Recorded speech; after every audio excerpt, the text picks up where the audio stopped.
கொழுக்கட்டை மாவு வந்தாச்சு. ஆச்சி கொழுக்கட்டை மாவிற்கு கொழுக்கட்டை அச்சை கேட்டு வாங்குங்கள்.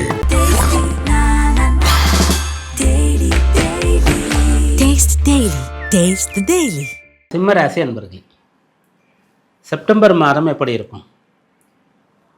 மிகச் சிறப்பாக இருக்குமா?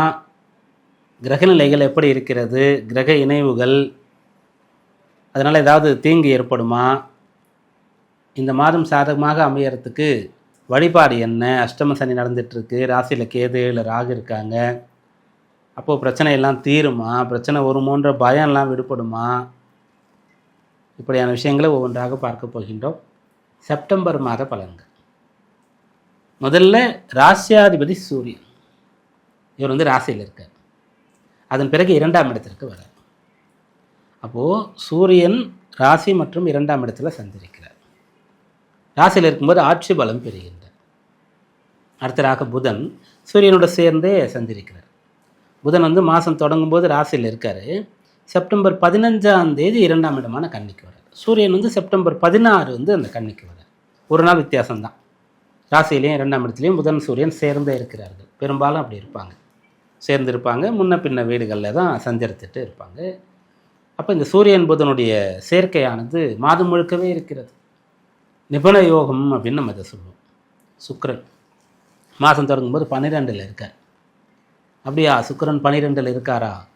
அப்போது பெருசாக ஒன்றும் பலன் கிடைக்காதா? அஷ்டம சனி வேறு நடக்குது அப்படின்னு பார்த்தா, இந்த சுக்கிரன் 12ல் இருந்தாலும் பலன் தரக்கூடிய வல்லமையை பெற்றிருக்கு. அதனால தான் அவர் வந்து அசுரகுரு சுக்கராச்சாரியார்.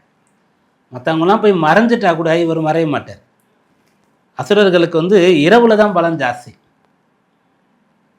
அப்படி அந்த சுக்கிரன் வந்து 12ல் இருக்கார், பலன் தருவார். பிறகு ராசிக்குள்ளே வந்து சஞ்சரிக்கிறார். அடுத்து செவ்வாய் சிம்ம ராசிக்கு சுக பாக்யாதிபதி. ஒரு குழந்தைக்கு அம்மா அப்பா மாதிரி சிம்ம ராசிக்கு, சிம்ம லக்னத்துக்கு செவ்வாய்.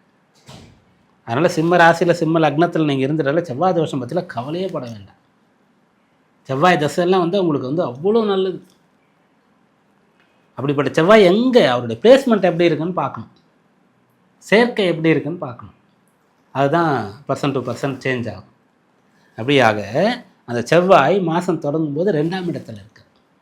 அதன் பிறகு 3ஆம் இடத்திற்கு வர. சரி, இதெல்லாம் கிரகநிலை சொல்லியாச்சு. அப்போ இருந்து கிடைக்கக்கூடிய பலன்கள் என்ன? சூரியன் புதன் சேர்க்கையிலே நிபுண யோகம்னு சொல்லிட்டோம். சுக்கிரன் 12 இருந்தாலும் பலன் தருவார்னு சொல்லிட்டோம். செவ்வாய் சுக பாக்யாதிபதி, அம்மா அப்பா மாதிரின்னு சொல்லிட்டோம். அப்போ பலன் தான், நல்ல பலன் தான், கிடைக்க தான் போகுது உங்களுக்கு. நம்ம அந்த கிரகங்களுடைய அந்த பிளேஸ்மெண்ட்டை பொசிஷனை சொல்லும் போதே வந்து உங்களுக்கு பலன் கிடைக்குதுன்றது அதிலேயே தெரிஞ்சிடுது பாருங்கள். அப்படி இந்த செப்டம்பர் மாதம் மிகச்சிறப்பாக இருக்கும். உங்களுக்கு என்ன பலன் கிடைக்குன்னா, சொந்த காலில் நிற்க முடியும். அதுதான் உங்களுடைய முக்கியமான பிரதானமான ஆசையாக இருக்கும். கொஞ்சம் சின்ன வயசுலேயே சிம்ம லக்ன ராசியில் பிறந்தவங்களுக்கு நம்ம வந்து சொந்த காலில் நிற்கணும், சாதிச்சு காட்டணுன்ற எண்ணம் வந்துடும். மற்றவங்க நம்மளை மதிக்கணும் எண்ணம் வந்துடும். சூரியன்லாம் ரொம்ப ஜாதகத்தில் வலுத்து, செவ்வாயெல்லாம் வலுத்து இருந்தால் மற்றவங்க நமக்கு பயப்படணுன்ற எண்ணம் கூட வரும். நமக்கு சரிநிகர் சமானமாக மற்றவங்க இருக்கக்கூடாது, ஒரு படி கீழே தான் இருக்கணுன்ற எண்ணம் வரும். எல்லாருக்கும் கிடையாது, ஜாதக ரீதியாக அப்படிப்பட்ட அம்சம் இருந்தால் நீங்கள் பார்க்கலாம். அலுவலகங்களில் ஒரு பெரிய சீஃப் இருப்பார், அவருடைய கேபின் வந்து கொஞ்சம் உயரமாக இருக்கும், அவருடைய சேர் வந்து ஹைட்டாக இருக்கும், அந்த ஃப்ளோரே வந்து பார்த்திங்கன்னா கொஞ்சம் ஹைட்டாக இருக்கிற மாதிரி பண்ணியிருப்பாங்க. அப்படி அவங்களுக்கு என்னென்னா, அவங்களுக்கு கீழே மற்றவங்க இருக்கணுன்ற ஒரு விஷயமானது இருக்கும். அப்படிப்பட்டவங்களால தான் உயர்ந்த இடத்திற்கு போக முடியும். அப்படி போனாலும் அந்த ஜாதகத்தில் குரு இருந்தால் அவங்க கீழ்ப்படிவாங்க மற்றவர்களுக்கு, பெற்றோருக்கு, குருமார்களுக்கு, நல்ல விஷயங்களை சொல்லக்கூடியவர்களுக்கு, தர்மத்தை கடைபிடிக்கக்கூடியவர்களுக்கு, நியாயமாக நடக்கக்கூடியவர்களுக்கெல்லாம் மிகப்பெரிய அதிகாரிகள், மிகப்பெரிய அரசியல் பதவியில் மந்திரி பிரதானிகளாக இருக்கக்கூடியவர்கள் கூட கட்டுப்படுவாங்க. ஏன்னா அவங்களுடைய தர்மம், அவங்களுடைய நியாயம் வந்து அந்த பலனை அவங்களுக்கு பெற்றுத்தரும்.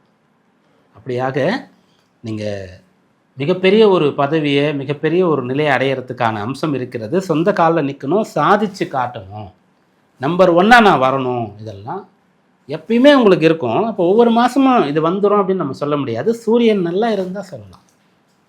சூரியன் இப்போ நன்றாக இருக்கின்றார். சூரியனோடு சேர்ந்து செவ்வாயும் நன்றாக இருக்கின்றார். செவ்வாயோடு சேர்ந்து குருவும் நன்றாக இருக்கின்றார். அதனால் இந்த பலன்கள் சொல்லப்பட்டது. நம்ம சொன்ன பலன்களுக்கு முக்கியமாக இந்த 3 பேர் நல்லாயிருக்கும். நல்ல பொசிஷன், நம்பர் 1 பெரிய பதவி சூரியன். அதிகாரமான ஒரு பவர்ஃபுல்லான விஷயம் இடம் செவ்வாய். அப்போது அது வந்து நல்ல முறையில் போய் அடைந்து ரொம்ப காலம் அந்த இடத்துல இருக்கிறது குரு.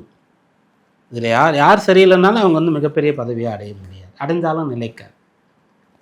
அதனால் இந்த 3 பேருமே உங்களுக்கு சாதகமாக இருக்காங்க. ஸோ நீங்கள் நம்பிக்கையாக இருங்க, தன்னம்பிக்கையாக இருங்க, தைரியமாக இருங்க. இந்த மாதத்தை வந்து நல்லா உற்சாகமாக பிரிஸ்காக ஸ்டார்ட் பண்ணுங்கள். எதனால் இதெல்லாம் சொல்கிறோம் உங்களுக்கே தெரிஞ்சிருக்கும். அஷ்டம சனின்னும் போது கட்டாயம் அது வந்து பின்னடைவை ஏற்படுத்த பார்க்கும், கெடுபலனை கொடுக்க பார்க்கும், சும்மா விடவே விடாது. அதுலேயும் சிம்ம ராசிக்கு சும்மா விடாது. என்ன, குருவுடைய வீட்டில் போய் அவர் உட்காந்ததுனால பெரிய அளவுக்கு டக்குன்னு கெடுத்துட முடியாது. கொஞ்சம் கொஞ்சமாக அப்படியே ட்ரை பண்ணும்.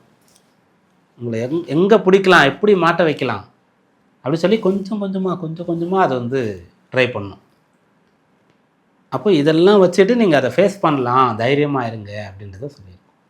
ராசியில் கேதும் 7 ராகுவும். ராசியில் இருக்கிற கேது என்ன பண்ணுன்னா உங்களுக்கு வந்து குழப்பத்தை ஏற்படுத்தும். ராகு என்ன பண்ணுவார்னா அப்போ தப்பான வழிக்கு கூட்டு போக ட்ரை பண்ணுவார். இங்கே கேது இல்லைன்னு சொன்னால் அப்போ நீங்கள் அதுக்குள்ளே டக்குன்னு போக மாட்டீங்க. சின்ன கல் பெத்த லாபம்னா போக மாட்டீங்க. ஆனால் கேது இருக்கார்ல, இவர் வேறு டபுள் மைண்டை கொடுத்துருவார். போகலாமா, போய் தான் பார்க்கலாமே, அவன்லாம் அப்படி வந்தானே, இவன்லாம் இப்படி வந்தானே, ஒரு ட்ரை பண்ணலாமே அப்படின்னு டபுள் மைண்ட் வரும் உங்களுக்கு. இன்னொரு பக்கம் இல்லை வேண்டாம், பிரச்சனை மாட்டினா அசிங்கம், பணம் போயிடும், நஷ்டம் வந்துடும், கடன் ஆகிடும், வேலை போயிடும் அப்படிலாம் தோணும். அதனால் இதெல்லாம் சமாளிக்கிறதுக்கான பவர் உங்களுக்கு செப்டம்பர் மாதத்தில் இருக்கின்றது. அதை தரக்கூடியவர்கள் யார்? சூரியன், செவ்வாய், குரு. இதில் சூரியன் வந்து முதல்ல இருக்கக்கூடிய நிலை ரொம்ப சிறப்பாக இருக்குது. ராசியில் ஆட்சி பலம் பெற்று இருக்கிறது சூப்பர். முதல் 2 வாரம் செப்டம்பர் மாதத்துலேயே 16ஆம் தேதி வரைக்கும். மறுபடியும் அடுத்த வருஷம்தான் இந்த நிகழ்வு வரும். அதனால் அதை பயன்படுத்திக்காங்க. கேதுவோடு சேர்ந்து இருக்காரே, இருக்கட்டும். சூரியன் வந்து எப்படியும் பலனை கொடுத்துருவார். கேதுவோடு சேர்ந்து இருந்தாலும், கேது வந்து கிரகண தோஷத்தை ஏற்படுத்தினாலும் கூட, அந்த சூரியன் நேரடியாக தெரியலனாலும் கூட அந்த வெளிச்சம் இருக்கும் சில சமயத்தில் வானத்தில், அதுபோல் பலனை தருவார். அடுத்ததாக செவ்வாய் 2ஆம் இடத்துல இருக்கும்போது முதல்ல இருக்கக்கூடிய நிலை அவ்வளோ சிறப்பாக இல்லை, பலன் தரல, கன்னி செவ்வாய் சனி பார்க்குறாருனாலும் 3ஆம் இடத்திற்கு வந்து சுக்கிரன் வீட்டிலேருந்து குரு பார்க்கறதுனால நல்ல பலனை கொடுத்துருவார். புதன் சூரியனோட சேர்ந்திருந்தே பலனை கொடுத்துருவார். சுக்கிரன் 12 இருந்தாலும் பலனை கொடுத்துருவார்.